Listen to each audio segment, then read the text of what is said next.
성탄의 축복이 여러분과 함께하기를 바랍니다.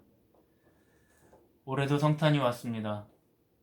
성탄을 맞기는 맞았는데 우리는 올 성탄을 참 힘겨운 마음으로 맞이하고 있습니다. 거리에 캐롤도 없어지고 교회 아이들 노랫소리도, 새벽에 집집마다 찾아다니는 새벽송도 지금은 많이 힘들어졌습니다. 코로나 시대의 슬픈 자화상입니다. 지금 우리는 어쩌면 어두운 밤을 지나고 있다는 생각이 듭니다. 올해는 어떻게 성탄절 메시지를 준비할까 생각하는데 문득 예수님이 밤에 오셨다는 사실을 묵상하게 되었습니다. 물론 예수님이 밤에 태어나셨다는 직접적인 기록은 없습니다. 그러나 우리는 통상적으로 밤에 태어난 것으로 생각하고 있습니다. 마태복음에 보면 동방박사들이 별을 보고 예수님을 찾아왔는데, 별이란 원래 밤에 뜨는 거니까 아마 밤에 예수님이 태어났을 것이다. 또 누가복음에 보면 목자들이 밖에서 밤에 자기 양떼들을 지키고 있었다고 한 것을 볼 때 아마 밤에 예수님이 오셨을 것이다. 저도 실제로 예수님이 밤에 왔을 거라고 생각합니다. 요셉과 마리아는 예수님을 낳을 숙소를 찾다가 도저히 찾을 수가 없어서 아마 밤중 돼서야 짐승들의 운막, 마을 어귀에 있는 짐승들의 운막으로 들어갔을 것으로 생각합니다. 그러나 성경에서 밤이라고 할 때 꼭 물리적인 밤을 말하는 것은 아닙니다. 사실은 영적인 의미로 사용될 때가 더 많습니다. 사실 당시는 정치적으로, 영적으로 매우 어두운 시대였습니다. 역사적으로도 아주 어두운 시기였습니다. 아우구스투스라고 하는 로마 황제가 로마를 통치하고 키레니우스라는 총독이 시리아 지역을 다스리고, 헤롯이라고 하는 악명 높은 왕이 유대 땅을 다스릴 때였습니다. 이 헤롯은 자신의 왕권을 지키기 위해서 아내 마리암과 그녀를 통해 낳은 두 아들과 그녀의 오빠와 할아버지와 그녀의 어머니를 모두 살해한 인물입니다. 안티파테,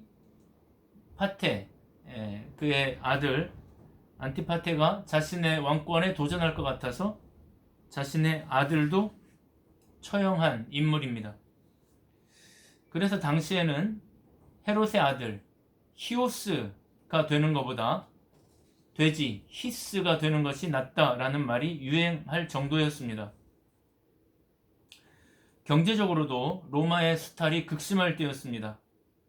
로마는 악한 세리들을 고용해서 백성들의 고혈을 빨았습니다.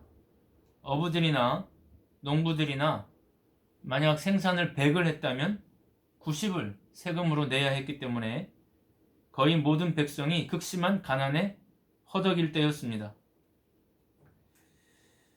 일할 맛이 안 나서 수많은 실업자들이 거리로 쏟아져 나왔습니다. 예수님이 말씀하실 때 수많은 사람들이 예수님을 따라다녔는데 대부분 실업자였습니다. 영적으로도 너무나 어두울 때였습니다. 어떤 종교 지도자들은 정치인들과 결탁해서 뇌물을 주고 제사장을 샀습니다. 성전의 직분을 매매한 겁니다. 그 뇌물 먹인 돈을 회수해야 되니까 하나님의 제사를 도구로 해서 제사 드리러 오는 백성들을 착취할 때였습니다. 정치와 결탁하지 않은 종교 지도자들은 율법에 사로잡혀서 율법을 지키지 않으면 저주를 받는다는 공포의 메시지를 연일 쏟아냈습니다. 백성들은 너무나 지쳐가고 도탄에 빠져가는데 정치, 경제, 종교 할 것 없이 백성들은 어두운 밤을 허덕이고 있었던 겁니다. 그때 그 어두운 때에 그 칠흑같이 어두운 밤에 예수님이 오신 것입니다.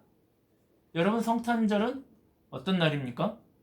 그 어두운 밤을 찍고 그 어두운 밤하늘을 찍고 오셔서 그 밤을 거룩하게 만드신 날입니다. 그 밤에 오셔서 그 밤을 희망의 밤으로 만드신 날입니다. 그래서 오늘 설교 제목이 밤은 밤인데 거룩한 밤인 것입니다. 이제는 절망의 밤이 아니라 거룩한 밤이 된 것입니다.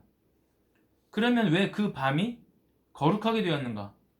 오늘 본문에 보면 요셉이라는 사람이 나옵니다. 자신의 아내 마리아가 아직 정식 결혼을 하지 않았는데 약혼만 한 상태였는데 덜컥 임신을 한 겁니다. 여러분, 이 소식을 들은 이 총각의 밤, 그 밤에 잠이 오겠습니까? 그 밤이 얼마나 절망적인 밤이겠습니까? 신혼을 꿈꾸던 그의 꿈은 산산이 무너지는 그런 밤이 아니겠습니까? 그렇게 믿었던 마리아가 모르는 남자의 아기를 가졌으니까 정말 착한 요셉으로서는 그 밤이 얼마나 고독하고 힘든 밤이었겠습니까? 그런데 그 밤에 하나님이 꿈에 나타나셔서 이렇게 말합니다. 20절부터 23절에 보니까 요셉아, 그 아이 남의 아이가 아니다. 낯선 남자의 아기가 아니다. 그 아이는 성령으로 된 것이다. 하나님의 아들이다. 아들을 낳으면 그 이름을 예수라고 해라. 그 아이가 너의 백성을 구원할 구원자가 될 것이다. 옛날 성경에도 처녀가 잉태하여 아이를 낳을 것인데 그 이름을 임마누엘이라고 하지 않았니? 그 아이가 바로 그 임마누엘이라고 하는 아이인 것이다. 네 아내가 잉태한 아이가 바로 그 아이다. 이렇게 말씀해 주신 겁니다. 밤에 천사가 꿈에 나타나서 그 얘기를 해준 겁니다. 여러분, 만약에 그렇다면 이 밤이 그 얼마나 은혜로운 밤이 되었겠습니까? 그 고통스러운 밤이 얼마나 거룩한 밤이 되었겠습니까? 그 거룩한 밤을 맞기 전에는 요셉이 이 여자와 헤어져야 되겠구나, 그런 생각을 했을 텐데 그 밤을 지나고 나니까 요셉은 내가 이 여자를 지켜야 되겠구나, 이렇게 생각이 바뀐 겁니다. 왜냐하면 거룩한 밤을 보냈기 때문입니다. 누가복음 15장에 보면 제가 가장 좋아하는 예화가 나옵니다. 집 나간 둘째 아들 이야기입니다. 여러분, 이 아들이 아버지에게 재산을 나누어 달라는 요청을 했는데 이스라엘에서 직접 공부하신 교수님 얘기를 들어보니까 아버지에게 재산을 나누어 달라고 하는 아들의 요구는 마치 아버지, 난 아버지가 죽었으면 좋겠어요, 그런 뜻이라고 합니다. 그러니까 이 비유를 하실 때 유대인들은 엄청난 충격을 받은 겁니다. 더구나 아들이 재산을 분배받았더라도 아버지가 돌아가시기 전에는 이 재산을 처분하면 안 되는데 이 아이는 보란듯이 재산을 처분하고 집을 떠난 겁니다. 그리고 그 돈을 다 탕진했습니다. 그 인생의 밤이 찾아옵니다. 돼지들이 먹는 쥐염 열매를 먹는데 그것조차 먹지 못할 지경이 됩니다. 이 칠흑같이 어두운 밤, 이 아들은 아버지를 생각합니다. 내가 하늘과 아버지께 죄를 얻었구나. 이제 돌아가 아버지의 아들이라고 하지 말고 종의 하나로 써달라고 해야 되겠구나. 그리고 돌아옵니다. 그런데 여러분, 그 아버지가 밖에서 자신을 기다리고 계십니다. 여러분, 아들은 아버지를 버렸지만 아버지는 한 번도 아들을 버린 적이 없습니다. 한 번도 아들을 떠난 적이 없습니다. 그 아버지의 마음은 줄곧 아들과 함께 있었습니다. 돌아온 아들을 껴안습니다. 너는 그때 왜 그랬니? 말 한마디 하지 않습니다. 옷을 갈아입히고 반지를 끼워줍니다. 옷이나 반지는 너는 내 아들이라고 하는 표식입니다.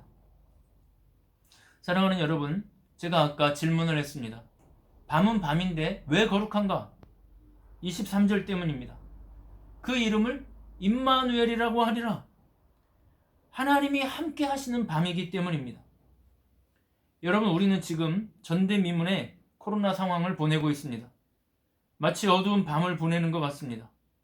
내년도 전망이 그리 밝지가 않습니다. 이 힘겨운 시간을 더 보내야 할 것 같습니다. 불안한 마음이 있습니다. 그렇습니다. 밤이 어두울 때 우리를 지배하는 가장 주된 감정은 바로 불안, 두려움입니다. 사람들은 불안할 때 불안한 요소를 제거하려고 합니다. 코로나가 불안 요소이기 때문에 코로나를 빨리 제거하려고 합니다. 여러분, 그러나 성경은 그렇게 말하지 않습니다. 성경은 불안 요소를 제거한다고 해서 불안이 사라진다고 말하지 않습니다.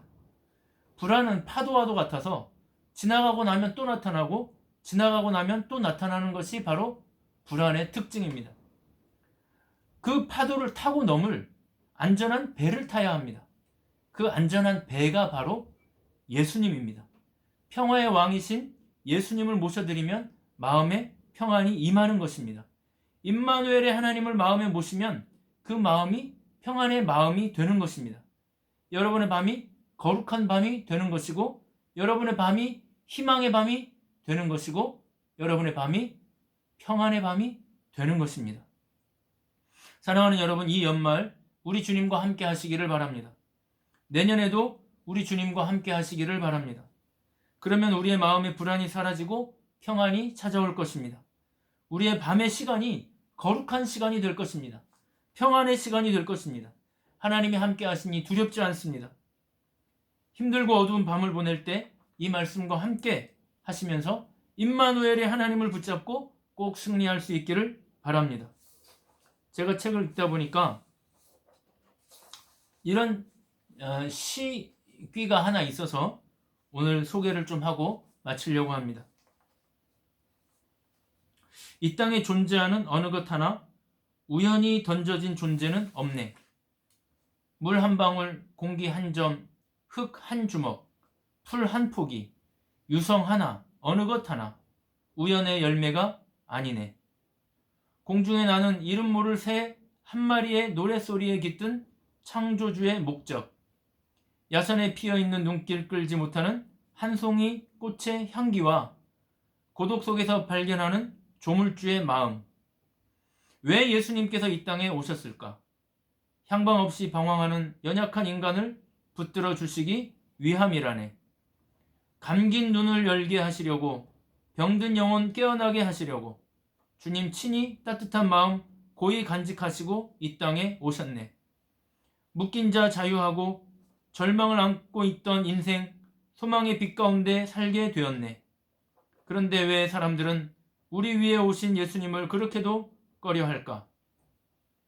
예수님 내 삶에 모시는 순간 하나님의 미소가 온 우주에 퍼져가네.